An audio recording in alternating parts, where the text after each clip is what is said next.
ಆತ್ಮೀಯ ವಿದ್ಯಾರ್ಥಿಗಳನ್ನ ಮತ್ತೊಮ್ಮೆ ಕೌಟಿಲ್ಯ ವೇದಿಕೆಗೆ ತಮ್ಮೆಲ್ಲರನ್ನ ಸ್ವಾಗತವನ್ನ ಮಾಡುತ್ತಾ, ಆತ್ಮೀಯ ವಿದ್ಯಾರ್ಥಿಗಳೇ, ಜನವರಿ ತಿಂಗಳ ಪ್ರಚಲಿತ ಘಟನೆಗಳಿಗೆ ಸಂಬಂಧಪಟ್ಟಂತೆ ಇವತ್ತಿನ ಅವಧಿಯಲ್ಲಿ 7 ಮತ್ತು 8ನೇ ತಾರೀಕಿನ ಪ್ರಚಲಿತ ಘಟನೆಗಳನ್ನ ಚರ್ಚೆಯನ್ನ ಮಾಡೋಣ.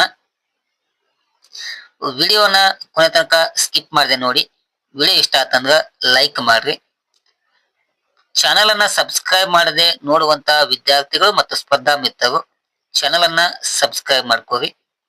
ಬನ್ನಿ ತರಗತಿಯನ್ನ ಪ್ರಾರಂಭವನ್ನ ಮಾಡೋಣ. ಪ್ರಶ್ನೆ ಸಂಖ್ಯೆ 1.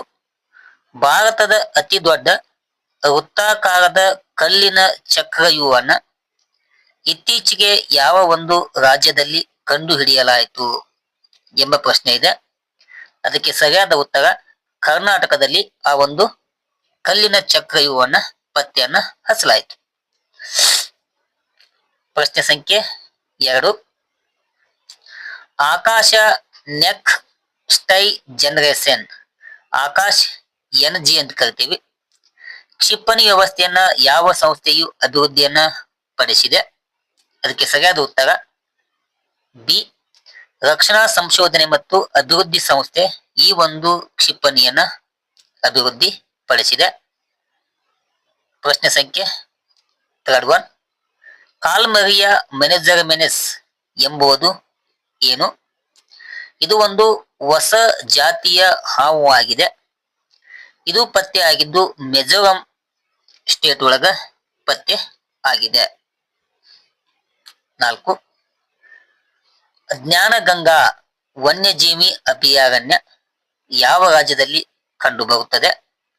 ಅದಕ್ಕೆ ಸರಿಯಾದ ಉತ್ತರ Maharashtra. Next one, SWADES save water distillation system ಎಂಬ ಸಾಧನವನ್ನ ಅಭಿವೃದ್ಧಿಪಡಿಸಿದ ಸಂಸ್ಥೆ ಯಾವುದು? ಅದಕ್ಕೆ ಸರಿಯಾದ ಉತ್ತರ DRDO. ನೆಕ್ಸ್ಟ್ ಒನ್, ಸೂರ್ಯಾಸ್ತ್ರ ಎಂಬುದು ಯಾವ ಕ್ಷೇತ್ರಕ್ಕೆ ಸಂಬಂಧವನ್ನ ಹೊಂದಿದೆ? ಅದು ಸೈನಾ ರಾಕೆಟ್ ವ್ಯವಸ್ಥೆಗೆ ಸಂಬಂಧಪಟ್ಟಿರುವಂತ ಆಗಿದೆ. ನೆಕ್ಸ್ಟ್ ಒನ್, 69ನೆಯ ರಾಷ್ಟ್ರೀಯ ಶಾಲಾ ಕ್ರೀಡಾಕೂಟಗಳು ಯಾವ ನಗರದಲ್ಲಿ ಆರಂಭವಾಗುತ್ತವೆ?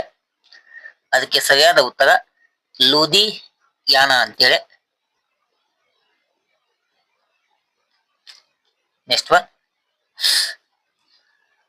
ವಿಶ್ವದಲ್ಲಿಯೇ ಮೊದಲ ಸೇನೆ ಎಂಬ ಹೆಗ್ಗಳಿಕೆಗೆ ಭಾರತೀಯ ಸೇನೆ ಪಾತ್ರವಾಗಿದೆ.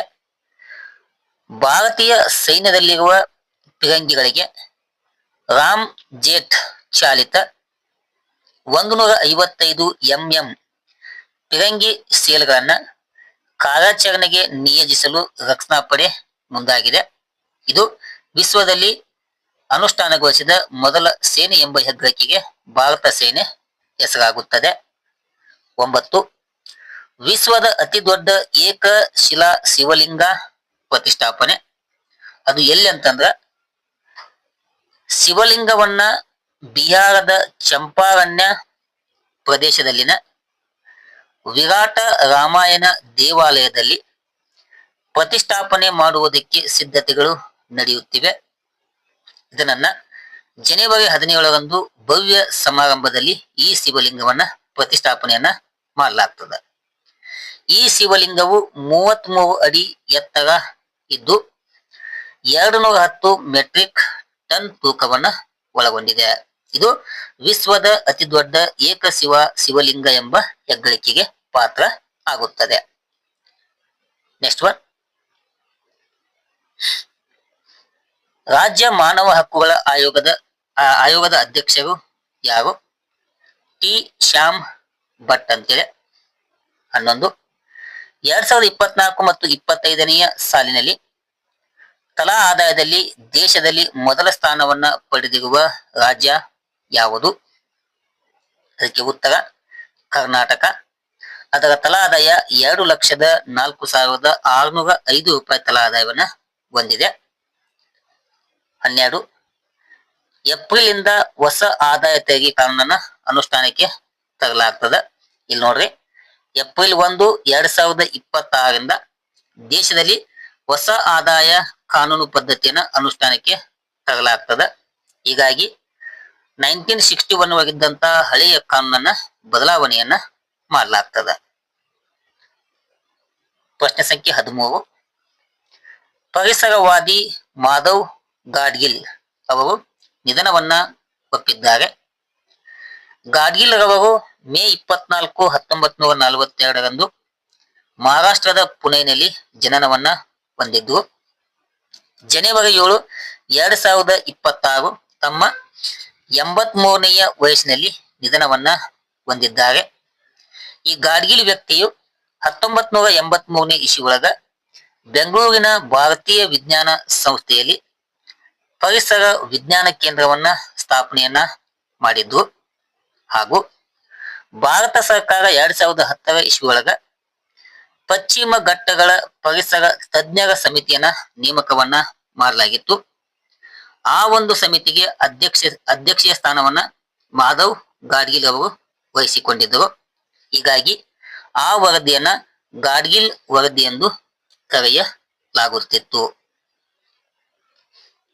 ನೆಕ್ಸ್ಟ್ ಒನ್, ಈ ಮಾಧವ್ ಗಾಡ್ಗಿಲ್ ರವರಿಗೆ ಸಿಕ್ಕಂತ ಪ್ರಶಸ್ತಿಗಳು ಯಾವಂತಂದ್ರ ಪದ್ಮಶ್ರೀಯನ್ನ 1981ರಲ್ಲಿ ನೀಡಲಾಯಿತು. ಪದ್ಮಭೂಷಣ 2006ನೇ ಇಸ್ವಿ, ಶಾಂತಿ ಸ್ವರೂಪ ಭಟ್ಕಾರ್ ಪ್ರಶಸ್ತಿ 1986, ಟೈಲರ್ ಪ್ರಶಸ್ತಿ ಇದು 2015ರಲ್ಲಿ ನೀಡಲಾಯಿತು. ಇದನ್ನ ಪರಿಸರ ವಿಜ್ಞಾನದ ನೊಬೆಲ್ ಪ್ರಶಸ್ತಿ ಎಂದು ಕರೆಯಲಾಗುತ್ತದೆ.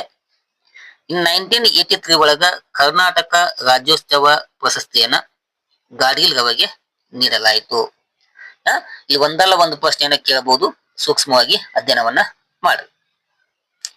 ಇನ್ನ 8/1/2026ರಂದು ನಡೆದಿರುವಂತಹ ಪ್ರಚಲಿತ ಘಟನೆಗಳ ಬಗ್ಗೆ ಚರ್ಚೆಯನ್ನ ಮಾಡೋಣ. ಉಡುಪು ರಫ್ತು ಉತ್ತೇಜನ ಮಂಡಳಿಯ AEPC ಅಂತ ಕರೀತಾರೆ. ಅದರ ಅಧ್ಯಕ್ಷರಾಗಿ 5ನೇ ಬಾರಿಗೆ ಯಾರು ನೇಮಕಗೊಂಡಿದ್ದಾರೆ? ನೇಮಕಗೊಂಡಂತ ವ್ಯಕ್ತಿ ಎ ಶಕ್ತಿ ವೇಲ್ ಅಂತೇಳಿ. ನೆಕ್ಸ್ಟ್ ಒನ್, ಭಾರತ 2070ರ ಒಳಗೆ ಸಾಧಿಸಲು ಉದ್ದೇಶಿಸಿರುವ ಗುರಿ ಯಾವುದು? ಅದಕ್ಕೆ ಉತ್ತರ ನೆಟ್ ಜೀರೋ ಎಮಿಷನ್ ಅಂತೇಳಿ. ಇದು 2070ಕ್ಕೆ ಥೀಮ್ ಅನ್ನ ಹಾಕಿಕೊಂಡಿದೆ. ನೆಕ್ಸ್ಟ್ ಒನ್, 2026 ಜನವರಿಯಲ್ಲಿ ನೆಟ್ವರ್ಕಿಂಗ್ ಅಂಡ್ ಡಾಟಾ ಸೆಂಟ್ರಿಸಿಟಿ ಇಯರ್ ಎಂದು ಘೋಷಣೆ ಮಾಡಿದ ಸಂಸ್ಥೆ ಯಾವುದು? ಅದು ಭಾರತೀಯ ಸೇನೆ ಅದನ್ನ ಘೋಷಣೆಯನ್ನ ಮಾಡಿದೆ. ನೆಕ್ಸ್ಟ್ ಒನ್, ಭಾರತ ಇತ್ತೀಚೆಗೆ ಯಾವ ಕ್ಷೇತ್ರದಲ್ಲಿ ಡ್ರೋನ್ ಟೆಕ್ನಾಲಜಿಯನ್ನ ಹೆಚ್ಚಿನ ಆದ್ಯತೆಯನ್ನ ನೀಡುತ್ತಿದೆ? ಅದು ರಕ್ಷಣಾ ಕ್ಷೇತ್ರ ಇದಕ್ಕೆ ಹೆಚ್ಚಿನ ಆದ್ಯತೆಯನ್ನ ನೀಡುವಂತ ಕೆಲಸವನ್ನ ಮಾಡ್ತಾ ಇದೆ.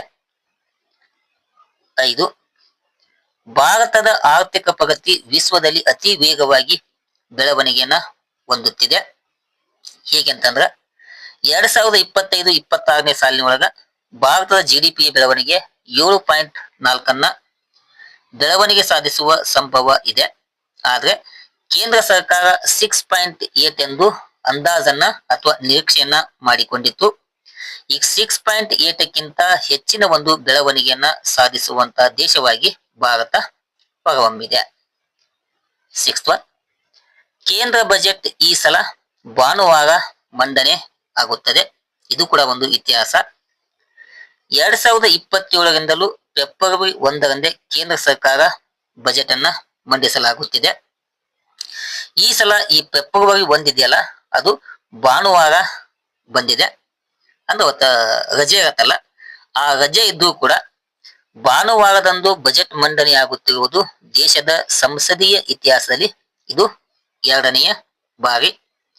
ಈ ಹಿಂದೆ 1999ರಲ್ಲಿ ಆಗಿನ ವಿತ್ತ ಸಚಿವ ಯಶವಂತ್ ಸಿನ್ಹಾ ಅವರು ಫೆಬ್ರವರಿ 28ರಂದು ಬಜೆಟ್ ಅನ್ನ ಮಂಡನೆ ಮಾಡಿದ್ರು. ಅವತ್ತು ಕೂಡ ಭಾನುವಾರ ಆಗಿತ್ತು. ಈ ಸಲನೂ ಕೂಡ ಭಾನುವಾರ ಬಜೆಟ್ ಅನ್ನ ಮಂಡನೆ ಮಾಡಲಾಗ್ತದೆ. ಇದು ದೇಶದಲ್ಲಿ ನಡೆಯುವಂತ 2ನೆಯ ಘಟನೆ ಆಗಿದೆ.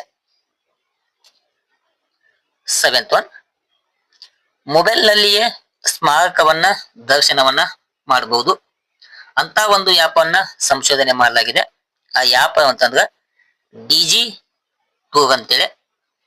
ಈ ಆ್ಯಪ್ ಅನ್ನ ಆನಂದ್ ಬಾಬು ಎಂಬ ವ್ಯಕ್ತಿಯು ಈ ಆ್ಯಪ್ ಅನ್ನ ಸಂಶೋಧನೆಯನ್ನ ಮಾಡಿದ್ದಾನೆ. ಈ ಆ್ಯಪಿನ ಒಳಗ ದೇಶದ 100ಕ್ಕೂ ಹೆಚ್ಚು ಸ್ಮಾರಕಗಳ ಮಾಹಿತಿಯನ್ನ ಸಂಗ್ರಹಣ ಮಾಡಲಾಗಿದೆ. ಇದು ಇತ್ತೀಚೆಗೆ ಈ ಮುಂದಿನ ದಿನಮಾನಗಳಲ್ಲಿ ಈ ಡಿಜಿ ಟೂರ್ ಎಂಬ ಆ್ಯಪ್ ಅನ್ನ ಬಿಡುಗಡೆಯನ್ನ ಮಾಡಲಾಗ್ತದ. ಓಕೆನಾ. 8 ಮಂಗಳೂರು ಲಿಟ್ ಪೇಸ್ಟ್ ಪ್ರಶಸ್ತಿಯನ್ನ ಘೋಷಣೆ ಮಾಡಲಾಗಿದೆ. ಈ ಪ್ರಶಸ್ತಿಯನ್ನ ಈ ಸಲ ಮೀನಾಕ್ಷಿ ಜೈನ್ ಎಂಬ ವ್ಯಕ್ತಿಗಳಿಗೆ ಕೊಡಲಾಗುತ್ತದೆ. ಇವರು ರಾಜ್ಯಸಭಾ ಸದಸ್ಯ ಮೀನಾಕ್ಷಿ ಜೈನ್ ರವರು ಈ ಒಂದು ಪ್ರಶಸ್ತಿಗೆ ಆಯ್ಕೆಯನ್ನ ಮಾಡಲಾಗಿದೆ ಎಂಬುದನ್ನ ಭಾರತ ಫೌಂಡೇಶನ್ ಈ ಮಾಹಿತಿಯನ್ನ ಹಂಚಿಕೊಂಡಿದೆ. 9 ವಿಶ್ವಸಂಸ್ಥೆಯಲ್ಲಿ ಭಾರತದ ಮೊದಲ ಮಹಿಳಾ ಕಾಯಂ ಪ್ರತಿನಿಧಿ ಯಾರಂತೇಳಿ. ಅದಕ್ಕೆ ಉತ್ತರ ರುಚಿರಾ ಕಾಂಬೋಜ್ ಅಂತೇಳಿ. ಇವರು ವಿಶ್ವಸಂಸ್ಥೆಯಲ್ಲಿ ಮೊದಲ ಮಹಿಳಾ ಕಾಯಂ ಪ್ರತಿನಿಧಿ. 10 MG ನರೇಗಾ ಮಹಾತ್ಮ ಗಾಂಧಿ ರಾಷ್ಟ್ರೀಯ ಉದ್ಯೋಗ ಖಾತ್ರಿ ಯೋಜನೆ ಏನಿತ್ತಲ್ಲ ಆ ಒಂದು ಹೆಸರನ್ನ ಬದಲಾವಣೆ ಮಾಡಲಾಗಿದೆ. ಏನು ಬದಲಾವಣೆ ಅಂತಂದ್ರ ವಿಕಸಿತ್ ಭಾರತ್ ಗ್ಯಾರಂಟಿ ಫಾರ್ ರೋಜ್ಗಾರ್ ಯೋಜನೆ ಅಂತೇಳಿ ಇದು ಹೆಸರನ್ನ ಮರುನಾಮಕರಣ ಮಾಡಲಾಗಿದೆ. ಈ MG ನರೇಗಾ ಒಂದು ಯೋಜನೆಯಲ್ಲಿ 100 ದಿನ ಉದ್ಯೋಗವನ್ನ ಕೊಡಲಾಗ್ತಾ ಇತ್ತು. ಈಗ ಈ ಮರುನಾಮಕರಣ ಮಾಡಿದ ನಂತರ ಆ ಉದ್ಯೋಗ ದಿನದ ಸಂಖ್ಯೆಯನ್ನ 125ಕ್ಕೆ ಹೆಚ್ಚಳವನ್ನ ಮಾಡಲಾಗಿದೆ. ಓಕೆನಾ. ಇದನ್ನು ಕೂಡ ವಿದ್ಯಾರ್ಥಿಗಳು ಗಮನಿಸಬೇಕು. 11 ವಿಮೆ ಕ್ಷೇತ್ರಕ್ಕೆ ವಿದೇಶಿ ಹೂಡಿಕೆಯ ಮಿತಿಯನ್ನ ಹೆಚ್ಚಳವನ್ನ ಮಾಡಲಾಗಿದೆ. ಅಂತಂದ್ರ ಮೊದಲಿಗೆ ಅದರ ಮಿತಿಯನ್ನ 74%ರಷ್ಟಿತ್ತು. ಎಷ್ಟು? 74 ಇತ್ತು. ಈಗ ಅದಕ್ಕೆ 100%ರಷ್ಟು ಅದರ ಒಂದು ಹೂಡಿಕೆ ಮಿತಿಯನ್ನ ಹೆಚ್ಚಳವನ್ನ ಮಾಡಲಾಗಿದೆ.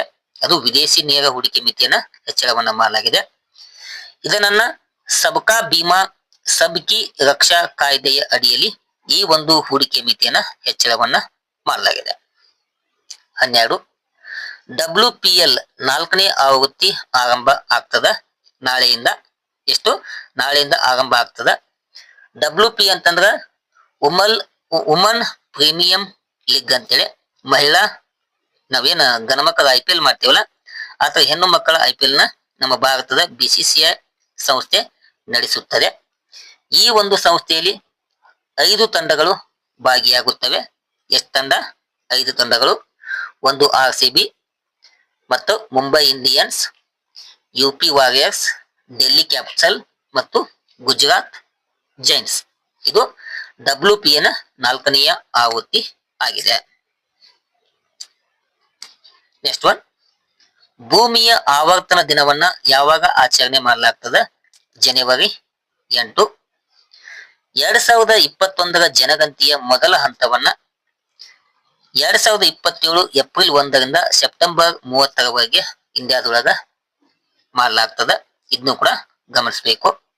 15 ವಿವಿಧ ದೇಶಗಳ 17 ಉಪಗ್ರಹವತ್ತ ಇಸ್ರೋದ PLLV C-62 ರಾಕೆಟ್ ಜನವರಿ 12ರಂದು ಉಡಾವಣೆಗೊಳ್ಳಲಿದೆ. ಇದು ಕೂಡ ಮಹತ್ವದಂತ ಪ್ರಶ್ನೆ ಆಗಿದೆ. ನೆಕ್ಸ್ಟ್ ಒನ್,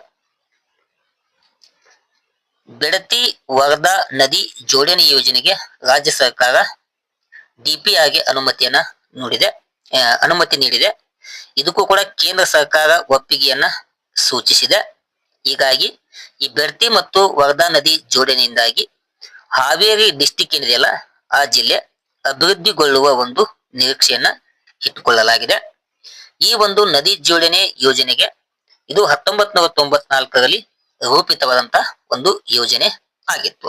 ಈಗ ಅಂತ ಒಂದು ಬೆಡತಿ ಮತ್ತು ವರ್ಧಾ ನದಿ ಜೋಡಣೆ ಯೋಜನೆಗೆ ಇತ್ತೀಚೆಗೆ ಒಪ್ಪಿಗೆ ಕೊಡಲಾಗಿದೆ. ನೆಕ್ಸ್ಟ್ ಒನ್, ದೇಶದ ಅತಿ ದೊಡ್ಡ ಖಾಸಗಿ ಬ್ಯಾಂಕು ಯಾವುದು ಅಂತೇಳಿ ಪ್ರಶ್ನೆ ಇದೆ. ಅದಕ್ಕೆ ಉತ್ತರ HDFC ಬ್ಯಾಂಕು. ಇದರ ಹಿಂದ್ಗಡೆ ICICI ಇದು ದೇಶದ ಅತಿ ದೊಡ್ಡ ಖಾಸಗಿ ಬ್ಯಾಂಕ್ ಆಗಿತ್ತು. ಆದ್ರೆ ಪ್ರಸ್ತುತ ದೇಶದ ಅತಿ ದೊಡ್ಡ ಖಾಸಗಿ ಬ್ಯಾಂಕ್ ಅಂತಂದ್ರ ಅದು HDFC ಬ್ಯಾಂಕು. ಇದು ದೊಡ್ಡ ಬ್ಯಾಂಕು ಆಗಿದೆ. 18 ಚಿನ್ನದ ಪರಿಶುದ್ಧತೆ ಮಟ್ಟವನ್ನ ತೋರಿಸುವಂತ ಗುರುತು ಯಾವ್ದಂತೇಳಿ ನಿಮ್ ಎಕ್ಸಾಮ್ ಒಳಗೆ ಕೇಳಬಹುದು. ಯಾಕಂದ್ರ ಈ ಒಂದು ಗುರುತನ್ನ ಕೇಂದ್ರ ಸರ್ಕಾರ ಅನುಷ್ಠಾನ ಅಥವಾ ಜಾರಿಗೆ ತರಬೇಕಂತೇಳಿ ಚರ್ಚೆಯನ್ನ ಮಾಡ್ತಾ ಇದೆ. ಹೀಗಾಗಿ ಚಿನ್ನದ ಪರಿಶುದ್ಧತೆ ಮಟ್ಟವನ್ನ ತೋರಿಸುವಂತ ಗುರುತು ಹಾಲ್ ಮಾರ್ಕ್ ಅಂತೇಳಿ. ಇಷ್ಟು ವಿದ್ಯಾರ್ಥಿಗಳೇ ಜನವರಿ 7 ಮತ್ತು 8ನೇ ದಿನಾಂಕದ ಪ್ರಚಲಿತ ಘಟನೆಗಳು ಆಗಿವೆ. ಮುಂದಿನ ತರಗತಿ ಒಳಗ 9 ಮತ್ತು 10ನೇ ದಿನಾಂಕದ ಪ್ರಚಲಿತ ಘಟನೆಗಳನ್ನ ಚರ್ಚೆಯನ್ನ ಮಾಡಲಾಗ್ತದೆ. ಇಲ್ಲಿಯ ತನಕ ವಿಡಿಯೋವನ್ನ ವೀಕ್ಷಣೆ ಮಾಡಿದ ಎಲ್ಲಾ ವಿದ್ಯಾರ್ಥಿಗಳಿಗೆ ಧನ್ಯವಾದಗಳನ್ನ ತಿಳಿಸ್ತಾ ಈ ವಿಡಿಯೋನ ಆದಷ್ಟು ನಿಮ್ಮ ಸ್ನೇಹಿತರಿಗೆ ಶೇರ್ ಮಾಡ್ರಿ. ಹೆಚ್ಚಿನ ಸಂಖ್ಯೆಯಲ್ಲಿ ಲೈಕ್ ಕೊಡುವುದರ ಮೂಲಕ ಚಾನಲ್ಗೆ ಸಪೋರ್ಟ್ ಮಾಡ್ಬೇಕಂತೇಳಿ ತಮ್ಮಲ್ಲಿ ಕೇಳ್ಕೊತೇನೆ. Thank you. ನಮಸ್ಕಾರ.